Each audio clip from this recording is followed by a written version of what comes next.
Hello friends, કેમ છો? મજામાં? આજે આપણે ચેપ્ટર નંબર 5ની અંદર બીજા કેટલાક દાખલા ગણવા જઈ રહ્યા છીએ. એક્ઝામ્પલ નંબર આપણો 15 સુધી ગણ્યા હતા. હવે દાખલા નંબર 16 પછી ગણીશું, મોટો છે. દાખલા નંબર 17 ગણીએ. 17મો દાખલો જોઈ લઈએ આપણે. શું કહેવા માગે છે 17મો દાખલો? 31.1 સેલ્સિયસ તાપમાન. હવે 31.1 સેલ્સિયસ તાપમાન છે. તાપમાન આપ્યું છે ટી તમને આપેલા છે 31.1 સેલ્સિયસ છે.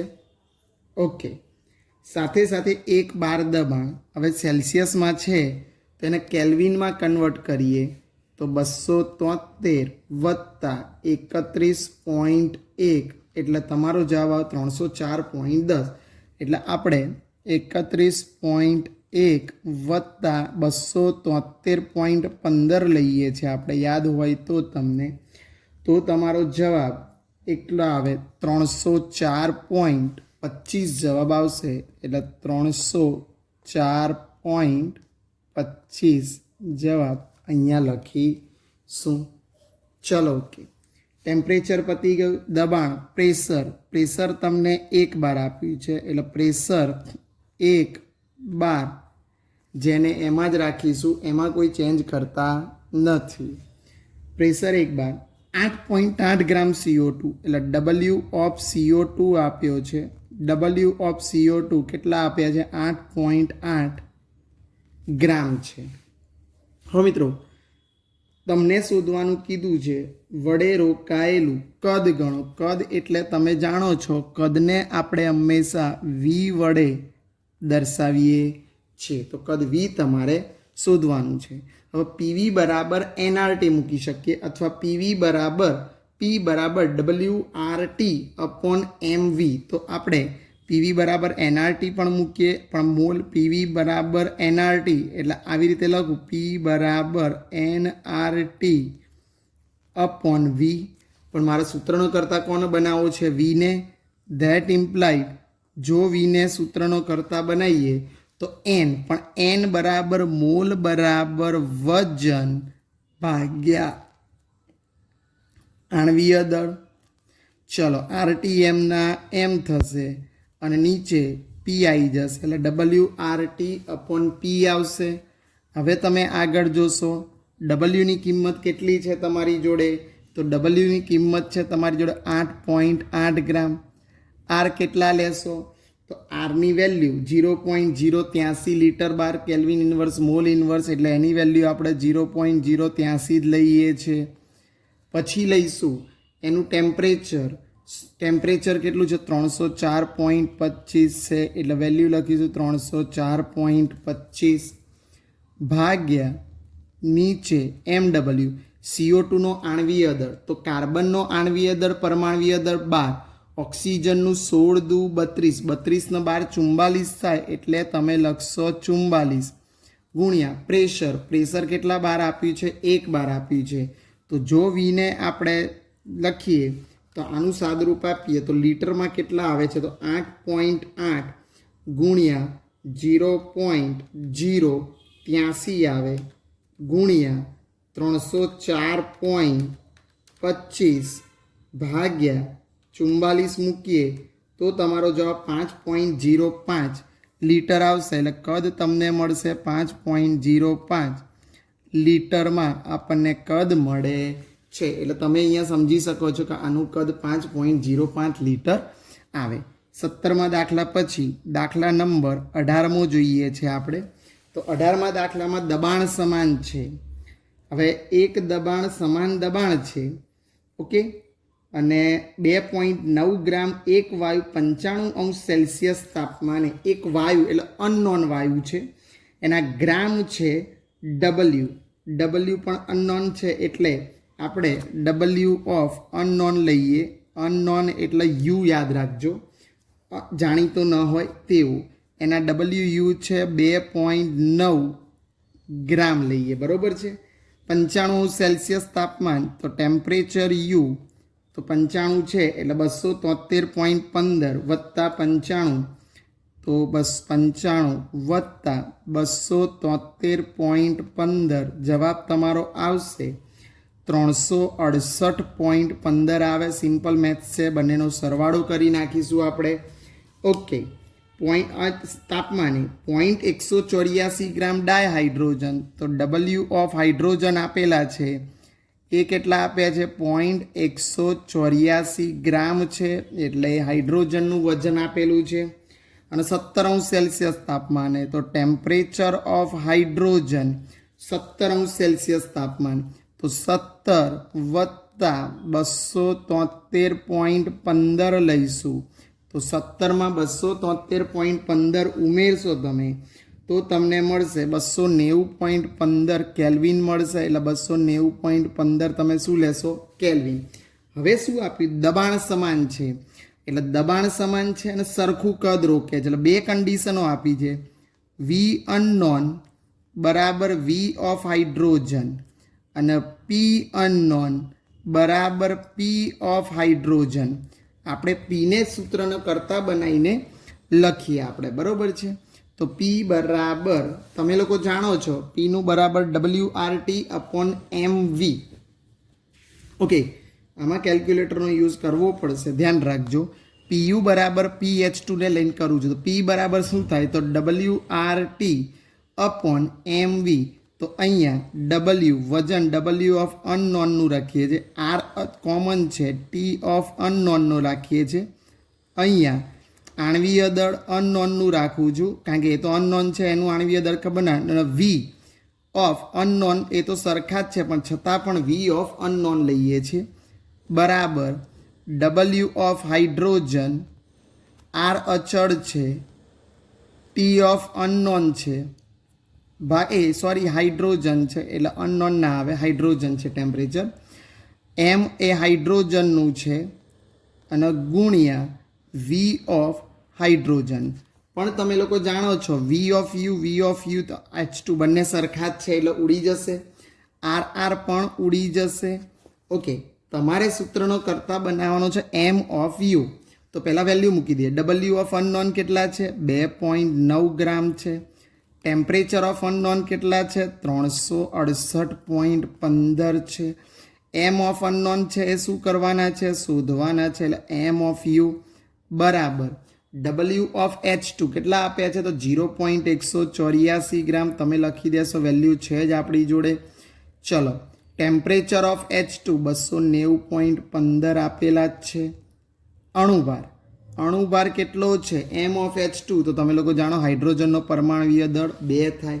હવે એમ ઓફ અનનોનના સૂત્રનો કરતા બનાવીએ તો બાકીનું આ બધું આવી જાય. તો એમ ઓફ અનનોન, કારણ કે આણવીય દળ શોધવાનું છે અનનોનનું, એ ઉપર જાય તો આ નીચે આવે તો 2.9 ગુણ્યા 368.15. પણ તમે જોઈ શકો છો આ બે ભાગાકારમાંથી અહીંયા આવતા રહે એટલે 2 આવશે ગુણાકારમાં. ભાગ્યા 0.184 છે, 0.184 ગુણ્યા 290.15 છે. ચલો, આનું સાદરૂપ આપીએ કેલ્ક્યુલેટરથી તો આપણને જવાબ મળશે 2.9 ગુણ્યા 368.15 ગુણ્યા 2 ભાગ્યા 0.184 ભાગ્યા 290.15. આનો જવાબ આવે છે 39.99. એટલે વેલ્યુ તમને મળશે 39.99 એટલે 40 ગ્રામ પ્રતિ મોલ આવશે. આની વેલ્યુ તમારી આવશે 40 ગ્રામ પ્રતિ મોલ. મળી ગયો જવાબ તમને. ઓકે, હવે પ્રશ્ન નંબર 18 પછી પ્રશ્ન નંબર 19 લઈએ. તો પ્રશ્ન નંબર 19ની વાત કરીએ તો ડાયહાઇડ્રોજન અને ડાયઓક્સિજનનું મિશ્રણ 1 બાર દબાણે. હવે મિશ્રણ છે 1 બાર દબાણ એટલે પ્રેશર આપણે લખીશું 1 બાર દબાણે. હવે શું કહે છે? એનું મિશ્રણમાં ડાયહાઇડ્રોજનના 20%. તો ડાયહાઇડ્રોજનના 20%, તો હાઇડ્રોજનના દળની ટકાવારી 20 ગ્રામ લઈએ એટલે ડાયહાઇડ્રોજનના H2ના દળની ટકાવારી આપી છે તમને. કેટલા આપ્યા છે? 20%. એટલે આપણે 20% એને આપણે ગ્રામમાં કન્વર્ટ કરી નાખીએ તો બરાબર 20 ગ્રામ થશે. ઓકે, H2ના દળની ટકાવારી જો 20 ગ્રામ થાય તો બાકી ડાયઓક્સિજન છે તો O2ના દળની ટકાવારી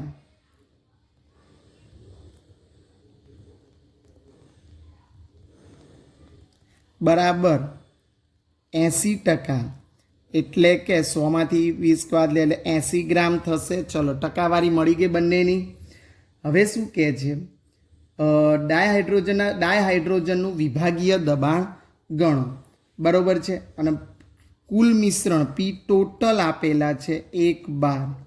ઓકે, તો પહેલાં બંનેના શું શોધવા પડશે? મોલ શોધવા પડશે. યાદ આવે છે તમને સૂત્ર? એક્સ આપણે આંશિક દબાણ, તો સૂત્ર હું આ મૂકી શકીશ, પ્રેશર ઓફ H2 બરાબર આંશિક દબાણ બરાબર મોલ અંશ ઓફ H2 ગુણ્યા પી ટોટલ. પણ ચલો, પી ટોટલ છે પણ એક્સ ઓફ H2 નથી, તો અહીંયા હું પહેલાં મોલ ઓફ H2 શોધી નાખું. મોલ ઓફ H2, તો H2ના મોલ કેટલા થાય? તો વજન 20 ભાગ્યા આણવીય દળ. આણવીય દળ કેટલું થાય? 2. તો એના મોલ થાય તમારા 10 મોલ થશે. ઓકે, હવે મોલ ઓફ ઓક્સિજન લઈએ તો ઓક્સિજનના મોલ ગણીએ તો ઓક્સિજનનું વજન આપ્યું છે 80 ભાગ્યા ઓક્સિજનનું આણવીય દળ 32. 80 ભાગ્યા 32, કારણ કે 16 દુ 32 થાય, એટલા આવે તમારો 2.5. ઓકે, હવે કુલ મોલ શોધી નાખીએ એટલે N of H2 plus N of O2 બરાબર 10 વત્તા 2.5 બરાબર 12.5 મોલ મળી જશે તમને. ઓકે, હવે કુલ મોલ મળી ગયા. હવે મોલ અંશ ઓફ H2 શોધવાના છે તમારે. એક્સ ઓફ H2 શોધવાના છે તમારે. તો ઘટકના મોલ કેટલા હતા? 10 મોલ મળ્યા તમને. કોના? હાઇડ્રોજનના 10 મોલ છેદમાં કુલ મોલ. કુલ મોલ કેટલા છે? તો 12.5 કુલ મોલ મળી ગયા. તો 10 ભાગ્યા 12.5 કરીએ તો 10 ભાગ્યા 12.5 જવાબ આવશે 0.8 મોલ આવશે. 0.8 મોલ. હવે તમારું સૂત્ર તમારી જોડે જ છે. કયું સૂત્ર છે? તો પ્રેશર ઓફ H2, આગળ સૂત્ર લખેલું જ છે, બરાબર x of H2 into P total થશે અહીંયા. તો પહેલાં તમે જુઓ, મોલ અંશ ઓફ H2 કેટલા મળ્યા તમને? 0.8 મળ્યા અને ગુણ્યા પી ટોટલ 1 બાર હતા, તો દબાણ તમારું 0.8 બાર જ આવશે. તો જવાબ તમને પરફેક્ટલી 0.8 બાર મળી જાય છે. ઓકે, તો દાખલામાં તમને ખબર પડી ગઈ હશે. 19મા દાખલા પછી દાખલા નંબર આપણે 20 લઈએ છીએ. શું કહે છે દાખલા નંબર 20? પીવી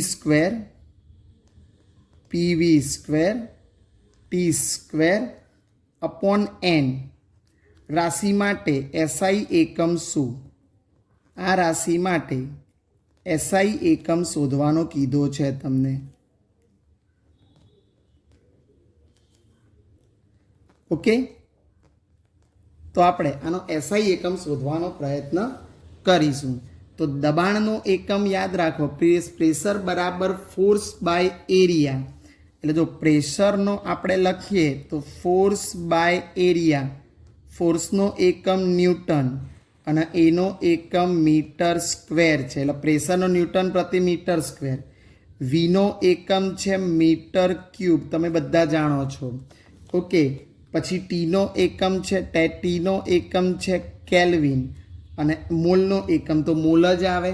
તો આ બધી કિંમતો આમાં મૂકીએ તો પીની જગ્યાએ ન્યૂટન ઇન્ટુ મીટરની -2 ગુણ્યા વી સ્ક્વેર, વી એટલે મીટરનો ક્યુબ, એનો સ્ક્વેર આ અહીંયા મીટરનો ક્યુબ એનો સ્ક્વેર લઈએ ગુણ્યા ટી સ્ક્વેર, ટી એટલે શું આવશે? કેલ્વિનનો સ્ક્વેર આવશે, છેદમાં એન, એન એટલા આવશે મોલ આવશે. જવાબ તમારા પ્રમાણે લઈએ તો ન્યૂટન. હવે અહીંયા તમે જોજો 3 દુ કેટલા થાય? 6, 6માંથી 2 જાય તો 4, એટલે 6માંથી 2 મીટર જાય એટલે મીટરની 4 કેલ્વિનનો સ્ક્વેર ઇન્ટુ મોલ ઇનવર્સ તમારો જવાબ આવશે. તો આ રીતે આ દાખલો પણ આ રીતે ગણી શકાય. તો બહુ જ ઇઝી દાખલો છે, ખાલી કિંમતો મૂકવા તમારા જે એકમો છે એસઆઈ એકમો એ યાદ રાખવા પડે. દાખલા નંબર 20 પછી હવે જોઈએ છે દાખલા નંબર 11 બાકી હતો, 11 જોઈ લઈએ. દાખલા નંબર 11ની રકમ શું હતી એ તમે સારી રીતે જાણો છો. જોજો, એક વિદ્યાર્થી ગોળ તળિયાવાળા ચંબુમાં 27°C તાપમાને ટેમ્પરેચર 1 આપ્યું છે 27°C બરાબર 273 વત્તા 27, 273 વત્તા 27 કેટલા થશે? તો 300 કેલ્વિન થશે. અત્યારે આપણે એને 273 વત્તા 27 એટલે 300.15 રાખીએ, કારણ કે 273.15 જ ગણીશું, લખ્યા નથી પણ યાદ રાખજો 273.15. હવે પ્રક્રિયા મિશ્રણ અંદર ઉમેરવાનું ભૂલી ગયો, તો કદ જે હતું એ ખબર નથી, તો મિશ્રણ શું ભૂલી ગયો? V1 બરાબર V લઈ લો. ચલો ઓકે.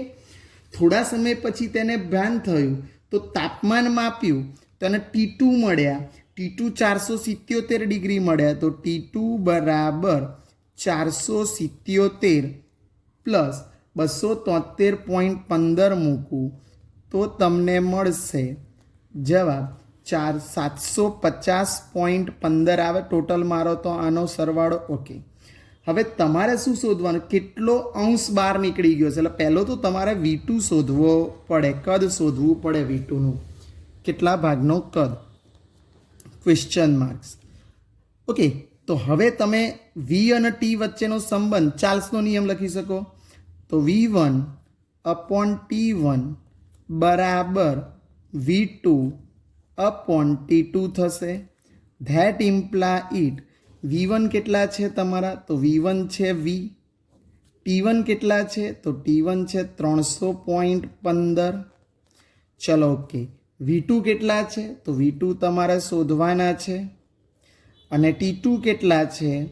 તો T2 તમારે આપેલા છે 750.15 છે. ધેટ ઇમ્પ્લાઇડ V2ના સૂત્રનો કરતા બનાવો, માટે V2ના સૂત્રનો કરતા બનાવો તો 750.15 ગુણ્યા V ભાગ્યા 300.15. ચલો આ બંનેનો ભાગાકાર કરીએ તો 750.15 ભાગ્યા 300.15 ઇઝ ઇક્વલ ટુ 2.49, એટલે 2.5ની આજુબાજુમાં આવે. તો 2.5 V તમને મળી ગયા. હવે કેટલી મુક્ત થતી હવા? આ તો V2 હતું, તો મુક્ત થતી હવા,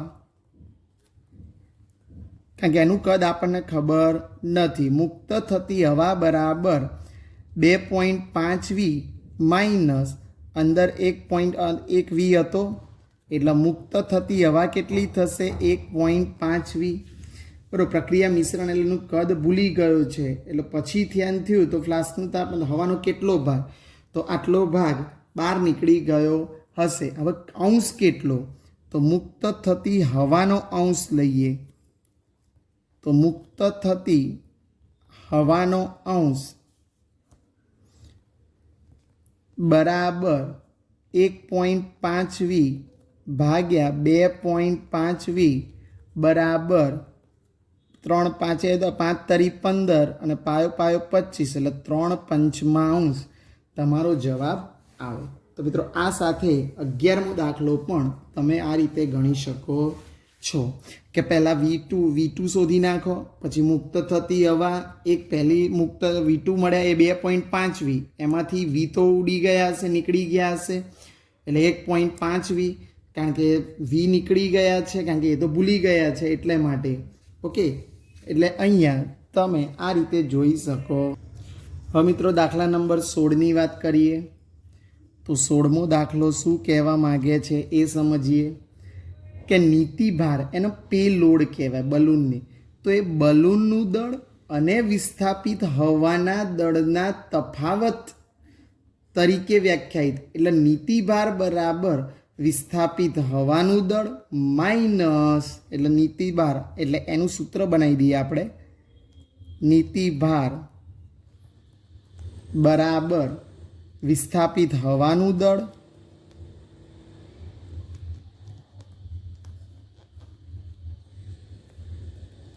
બલૂન વડે વિસ્થાપિત હવાનું દળ માઇનસ બલૂનનું દળ.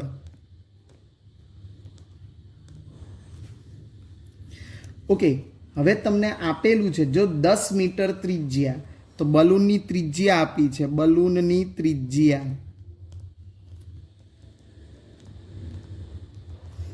ત્રિજ્યાને આપણે આર કહીએ. 10 મીટર અને 100 કિલોગ્રામ દળ ધરાવતું. એટલે બલૂનનું દળ કેટલું છે? 100 કિલોગ્રામ. એમ બરાબર 100 કિલોગ્રામ બલૂનનું દળ. 100 કિલોગ્રામ ધરાવતું બલૂન 1.66 બાર. ત્યારે પ્રેશર કેટલું છે? 1.66 બાર. અને 27°C તાપમાને, એટલે ટેમ્પરેચર આપ્યું છે 27°C, હિલિયમ ભરવામાં આવ્યું. એટલે બલૂનનું દળ 1.66 બાર દબાણે આટલા તાપમાને હિલિયમ, ટેમ્પરેચર કેટલું છે? 27°C. તો 27°C બરાબર 273.15 વત્તા 27, જવાબ આવે 300.15 કેલ્વિન આવશે મિત્રો. ઓકે, અને હવાની ઘનતાને કીધું છે ડી કીધી છે. ડી બરાબર 1.2 કિલોગ્રામ મીટર માઇનસ 3 થશે, મીટર ક્યુબ. અને આરની વેલ્યુ તો 0.083 આપે. તો મિત્રો આપેલ ડેટા ઉપરથી તમે દાખલો ગણવાનો. તો હવે શું મળશે? તો પહેલાં વિસ્થાપિત હવાના દળની ગણતરી કરીએ. તો પહેલું દળની ગણતરી કરું છું. કયા હવાના દળની? તો વિસ્થાપિત હવાના દળની ગણતરી. તો ચલો વિસ્થાપિત હવા દળની ગણતરી. એટલે પહેલાં તો ઘનતા આપેલી છે એટલે તમારે કદ શોધવું પડશે. તો બલૂનનું કદ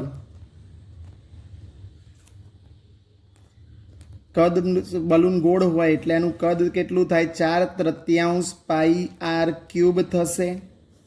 ધેટ મીન્સ 4/3 ગુણ્યા પાઈની વેલ્યુ 22/7 અને ગુણ્યા આર એટલે 10નો ઘન.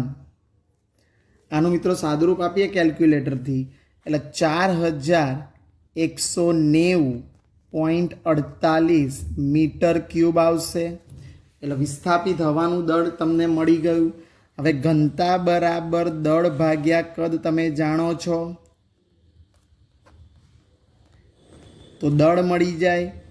તો દળ બરાબર ઘનતા ગુણ્યા કદ. તો ઘનતા કેટલી છે તમને આપેલી છે ઘનતા? તો ઘનતા 1.2 અને કદ કેટલું મળ્યું? 4190.48 ગુણ્યા 1.2 થશે. તો દળ મળી જશે. વિસ્થાપિત હવાનું દળ મળી ગયું અહીંયાથી. ઇઝ ઇક્વલ ટુ કેટલું મળશે? ગુણાકાર કરીએ એટલે 5028.6 કિલોગ્રામ. એ તમને શું મળી જશે? તો દળ મળી જશે. કોનું મળ્યું? વિસ્થાપિત હવાનું દળ, જેની આપણે બાદબાકી કરવાની છે. હવે બીજું લઈએ એમાં. તો બીજું શોધવાનું છે બલૂનના હવાના દળની ગણતરી. તો હવાથી ભરેલ